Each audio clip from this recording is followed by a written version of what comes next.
Hello மக்களே, எல்லாருக்கும் வணக்கங்க. ஸோ நம்ம எதிர்பார்த்துருந்த மாதிரி முதல் ப்ரொமோ இருந்துச்சு. ஸோ முதல் ப்ரொமோட நம்ம எல்லாமே என்ன எக்ஸ்பெக்ட் பண்ணியிருந்தேன்னா, ஆக்சுவலி பாரு அவங்க அம்மா எப்போ வருவாங்க.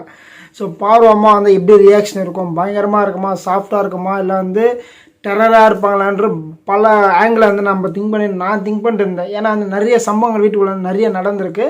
அதனால் அவங்க அம்மாவோட ரியாக்ஷன்ஸ் எப்படி இருக்குன்றது நான் வந்து ரொம்ப ஆவலன்னு வெயிட் பண்ணிட்டு இருந்தேன். ஆனால் வந்து நம்ம எதிர்பார்த்ததை விட வந்து அவங்க வேறு மாதிரி இருக்காங்க. அது எந்த மாதிரி நம்ம டீட்டெயிலாக பார்க்க போகிறோம்.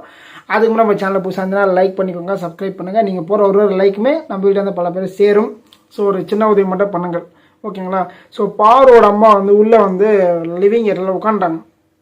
உட்காந்து வந்து நம்ம கமருதீனை பார்த்துட்டு போய் ஸ்ட்ரைட்டாக போய் காலில் விழுறாரு. காலில் விழுறதுக்கு முன்னாடி என்ன நடந்துச்சுன்னா வந்து அம்மா பார்த்துட்டு கமருதே அப்படின்றாங்க. அதே ஒரு ராகத்தோடு இழுக்கிறாங்க. அதுலேயே வந்து ஒரு மாதிரி மாயமாக சிரிச்சிருந்தாங்க.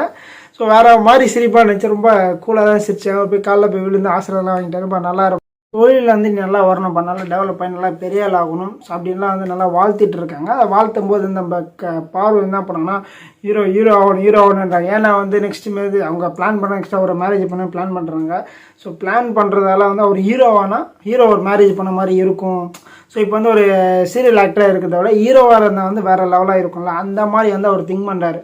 பார்வதி திங்க் பண்ணுறாங்க, ஒரு ஹீரோவை நம்ம கல்யாணம் பண்ணுறோம் அப்படின்ற ஒரு பிளானில் அவங்க இருக்காங்க. அவங்க அம்மா சொல்லிட்டாங்கன்னா ஹீரோலாம் சும்மாம்மா அப்படின்ட்டாங்க. அவங்க அம்மா லைட்டாக தட்டி விட்டாங்க, ஹீரோலாம் சும்மாம்மா. அதோட அவர் வந்து விழுமைன்னு ஒரு வார்த்தை சொன்னாங்க. அந்த விழுமைனா என்ன சொல்லியிருக்காங்கன்னா அவங்கள தான் எக்ஸ்பிளைன் பண்ணாங்க. விழுமைனா வந்து யாரையுமே கைவிடாத ஒரு குணம் அப்படின்றாங்க. ஸோ யாரையுமே கைவிடாதானே யாரை கைவிட வேணான்ற எக்ஸ்பெக்ட் பண்ண நம்மளுக்கு தெரியல.